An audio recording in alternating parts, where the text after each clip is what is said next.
नमस्कार एवरीवन। तो आज हमारा जो टॉपिक है पार्लियामेंट, उसका ये पार्ट 3 है। आज हम बात करेंगे पार्लियामेंट प्रोसीडिंग्स की, कैसे काम चलता है पार्लियामेंट में हमारे, उसके बारे में हम बात करेंगे। तो देखिए, इससे पहले हमने इसके बैकग्राउंड को देख लिया है, इसके बाद लोकसभा के कंपोजिशन को, राज्यसभा के कंपोजिशन को देख लिया है, प्रेसिडेंट के रोल को समझ लिया है। अब हम देखेंगे कि प्रोसीडिंग्स कैसे चलती है पार्लियामेंट में। इसके हम कुछ सिर्फ चुनिंदा पहलुओं पे ही बात करेंगे, जिससे कि एग्ज़ामिनेशन पॉइंट ऑफ व्यू से जिसकी रेलेवेंस भी है और जो ज़रूरी भी है। तो आज की शुरुआत करते हैं। देखिए, सबसे पहले तो आप देखेंगे कि क्वेश्चन आर आता है एक पार्लियामेंट में। तो क्वेश्चन आर का मतलब ये हो गया कि जो फर्स्ट आर है of parliamentary sitting is devoted to question hour, उसको बोलते हैं क्वेश्चन आर। तो ये प्रश्न काल होता है, मतलब इसका पर्पज होता है क्या कि hold the government accountable for it's action. इसके बाद इसके जो क्वेश्चन होते हैं वो तीन नेचर होते हैं, जिसके एक होता है स्टैंडर्ड क्वेश्चन, यानी कि तारांकित, अतारांकित और शॉर्ट नोटिस क्वेश्चन। जो तारांकित क्वेश्चन होते हैं उनमें क्या होता है कि ओरल आंसर करना होता है, इसके लिए सप्लीमेंट्री क्वेश्चन जो होते हैं वो अलाउड होते हैं। फिर उसके बाद मतलब सप्लीमेंट्री क्वेश्चन आप पूछ सकते हैं। इसके बाद अनस्टैंडर्ड क्वेश्चंस वो होते हैं जिनमें जो भी मिनिस्टर्स होते हैं जिनसे आंसर लेना होता है वो जो है वो रिटर्न में आंसर देंगे, और इसमें सप्लीमेंट्री क्वेश्चन अलाउड भी नहीं होते हैं। जो शॉर्ट नोटिस क्वेश्चन होते हैं asked on matters of urgent public importance, और इसके लिए 10 दिन का नोटिस देना होता है पहले। तो ये सिस्टम जो इंट्रोड्यूस्ड हुआ है भारत इंडियन पार्लियामेंटेरियन सिस्टम में, वो 1962 से हुआ है, और 11 से 12 बजे के बीच का समय जो होता है वो प्रश्नकाल के नाम से जाना जाता है। अब जो नेक्स्ट इसका आता है वो इसके बाद जो टाइम होता है उसको बोलते हैं ज़ीरो आर। जीरो आर में क्या होता है, ये ठीक क्वेश्चन आर के बाद शुरू होता है, यानी कि 12 से 1 बजे के बीच में शुरू होता है। इसमें क्या होता है कि मेंबर जो है वो इशू रेज करते हैं जो पब्लिक पॉइंट ऑफ व्यू से अर्जेंट हो, और इसके लिए किसी भी पहले प्रियोर नोटिस की ज़रूरत भी नहीं होती है। ये सिस्टम जो है वो ना तो कॉन्स्टिट्यूशन में मेंशन है और ना ही रूल ऑफ प्रोसीजर में। ये एक पार्लियामेंटेरियन कन्वेंशन है जो इंडियन ओरिजिन से ही है। इसके बाद आते हैं मोशंस हमारे। देखिए, मोशंस थोड़े आगे डिस्कस भी किए हुए हैं मैंने, जो कि इम्पॉर्टेंट है। मोशंस जो होते हैं वो प्रपोजल्स होते हैं जो मूव्ड बाय मेंबर, किसके लिए, टू ड्रॉ अटेंशन और seek a decision of the house.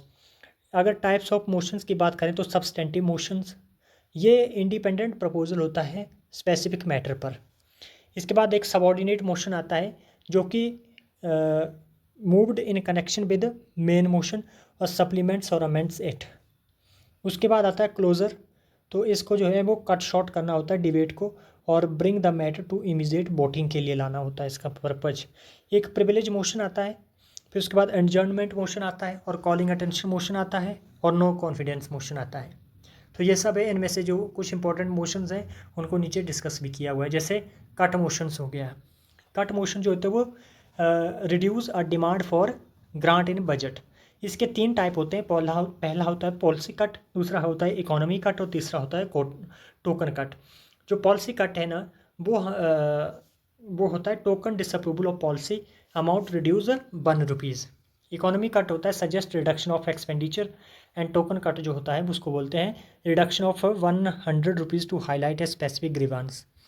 तो ये सब चीज़ें आती हैं इसमें। एडजर्नमेंट मोशन से होता है वो use to draw attention to definite matters of urgent public importance, और इसके लिए हमें पहले स्पीकर की कंसेंट लेनी होती है।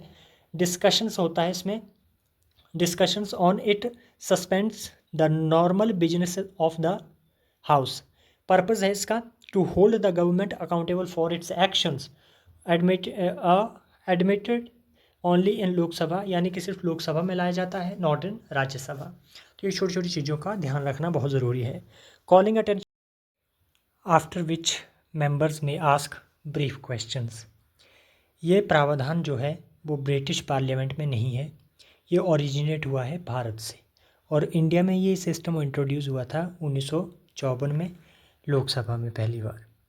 अगर हम प्रिविलेज मोशन की बात करें तो देखिए, प्रिविलेज मोशन जो लाया जाता है वो जब मेंबर्स को लगता है कि प्रिविलेज ऑफ ए मेंबर और house has been breached, its purpose is to safeguard the independence, dignity and authority of the legislature. इसके अंदर इसका जो डिसीजन लिया जाता है वो स्पीकर के द्वारा लिया जाता है। अगर हम वही निंदा प्रस्ताव की बात करें जिसको हम सेंसर मोशन भी बोलते हैं, तो ये शो करता है strong disapproval criticism government policy के। ये पास होता है तो government is not required to resign, but it indicates loss of supports focused on specific policies और मिनिस्टर्स। ये नो कॉन्फिडेंस मोशन की बात करें तो ये एक्सप्रेस करता है lack of confidence in the entire council of ministers को। अगर ये मोशन पास हो जाता है तो गवर्नमेंट को रिज़ाइन देना होता है। मैं ये किस आर्टिकल के अंडर आता है, जैसे कि बताया गया कि अंडर आर्टिकल 75 क्लॉज 3 बोलता है कि council of ministers collectively responsible to Lok Sabha, can be moved only in Lok Sabha. ये इसका पॉइंट है जो कि आपको पता होना चाहिए, ये सिर्फ लोकसभा में लाया जाता है। एक होता है मोशन ऑफ थैंक्स। ये president after the president is address to both houses at the start of the first session each year, ये उसके बाद लाया जाता है। Members discuss the government's policy and achievements. इसमें जो भी मेंबर्स होते हैं वो जो गवर्नमेंट होती है उसकी पॉलिसीज़ और अचीवमेंट को डिस्कस करते हैं।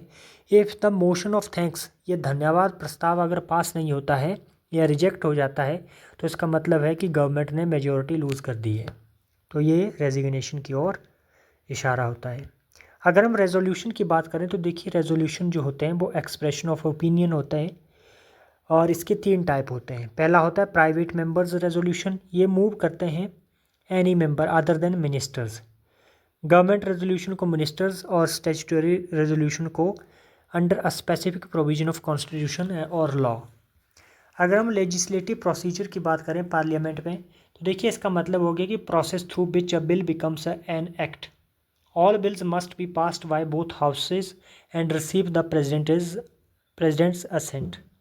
3 टाइप के बिल होते हैं, पहला ऑर्डनरी, दूसरा मनी, तीसरा फाइनेंशियल बिल होते हैं। ऑर्डनरी बिल का देखिए ये मैंने यहाँ पे टेबल क्रिएट किया हुआ है। इंट्रोडक्शन है इसका कि can be introduced in either house, किसी भी हाउस में लाया जा सकता है, और ये किसी बाय अ मिनिस्टर्स और अ प्राइवेट मेंबर, मतलब इसके लिए मिनिस्टर्स का होना ज़रूरी नहीं है कि मिनिस्टर्स इस बिल को ला सकता है। गवर्नमेंट बिल और प्राइवेट बिल में कुछ डिफरेंसेस हैं, जैसे कि इंट्रोड्यूस करता है मिनिस्टर्स प्राइवेट बिल को, नॉन मिनिस्टर्स ला सकता है, या नॉन एमपी भी हो, जैसे नॉन मिनिस्टर्स एमपी हो सकते हैं। रिप्रेजेंट करता है गवर्नमेंट पॉलिसी को, और जो प्राइवेट बिल होता है वो इंडिविजुअल व्यू होता है उसका। नोटिस देना पड़ता है गवर्नमेंट बिल में 7 दिन पहले का और उस प्राइवेट बिल में 1 मंथ का।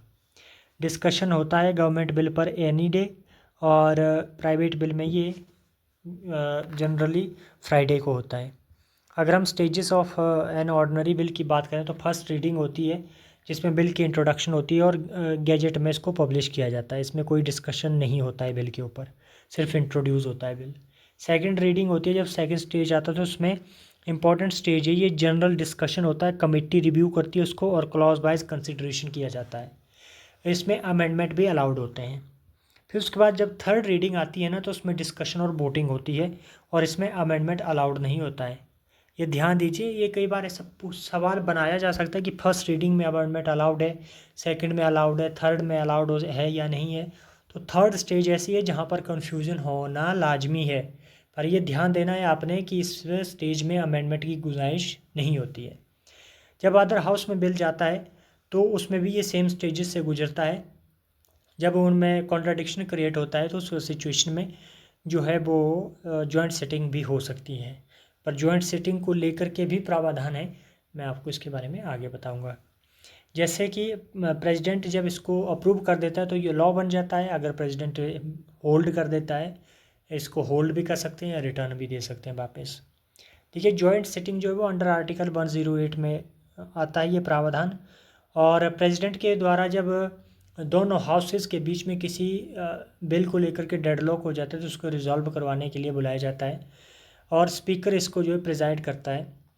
ये क्या करता है, applies to ordinary bill only, not money bill और कॉन्स्टिट्यूशन बिल के सिचुएशन में जॉइंट सिटिंग नहीं होती है। डिसीजन होता है इसमें by simple majority of members present and voting. जितने मेंबर प्रेजेंट होते हैं और जितना वोट देते हैं उसके हिसाब से, मेजॉरिटी के हिसाब से डिसीजन लिया जाता है। मनी बिल अंडर आर्टिकल 110 के अंदर जो deals only with taxation, borrowings and expenditure from consolidated fund. ये इंट्रोड्यूस होता है सिर्फ लोकसभा में, और इसके लिए प्रेसिडेंट की रिकमेंडेशन पहले चाहिए होती है, मतलब after the recommendation of president, only with the president's recommendation. Speakers clarify करता है कि कौन सा बिल मनी बिल है और कौन सा बिल ऑर्डिनरी बिल है। Rajya Sabha can only make a recommendation with in 14 days, can not amend और रिजेक्ट इट। तो ये सब की पॉइंट्स हैं जो मनी बिल में आते हैं। फाइनेंशियल बिल की बात करें तो देखिए ये इंक्लूड्स होता है, includes financial and non financial provision introduced only in Lok Sabha, ये भी ध्यान दीजिए, and only with president is recommendation. Rajya Sabha has limited power greater than over money bills but less than over ordinary bills. President की ascent होती है तो उसके 3 part आते हैं। पहला तो ये होता है कि प्रेसिडेंट जो है वो अप्रूवल दे सकता है तो वो कोई बिल लॉ बन जाएगा। अगर प्रेसिडेंट ने असेंट जो को होल्ड कर लिया है बिल को तो तब ये फेल हो जाएगा। अगर प्रेसिडेंट ने बिल को वापस कर दिया है तो पार्लियामेंट उसको रिकंसिडर करेंगी, अगर दोबारा पास कर दिया तो वो बिल पास हो जाएगा। तो ये सब प्रावधान इसमें आते हैं। तो ये थे की पॉइंट्स कुछ जिनका आपको पता होना बहुत ज़रूरी है। कोशिश की है मैंने कि इसको ब्रीफ रखा जाए और की पॉइंट्स को ही सिर्फ जो इम्पोर्टेंट है एग्जामिनेशन पर्सपेक्टिव से उनको डिस्कस किया जाए ताकि थोड़ा हेल्पफुल भी रहे, क्योंकि चूंकि एक चैप्टर बहुत ही लेंथी है तो इसलिए भी थोड़ा सा इसको उतना एक्सटेंडेड वे में कवर करना जो है वो अपने आप में एक डिफ़िकल्ट टास्क हो जाता है। अगर आपको लगता है कहीं पे कुछ मिसअंडरस्टैंडिंग हुई है या मैंने कहीं पे गलत एक्सप्लेनेशन, वैसे तो मैंने पूरी सावधानी रखी है, पर फिर भी अगर आपको लगता है कहीं पे कुछ गलत एंटर हुआ है या आपको लगता है कहीं पे इम्प्रूवमेंट की गुंजाइश है तो आप मोस्ट वेलकम, आप अपने सजेशन जो है वो दे सकते हैं। एंड बाकी मिलते हैं नेक्स्ट लेक्चर में। Thank you.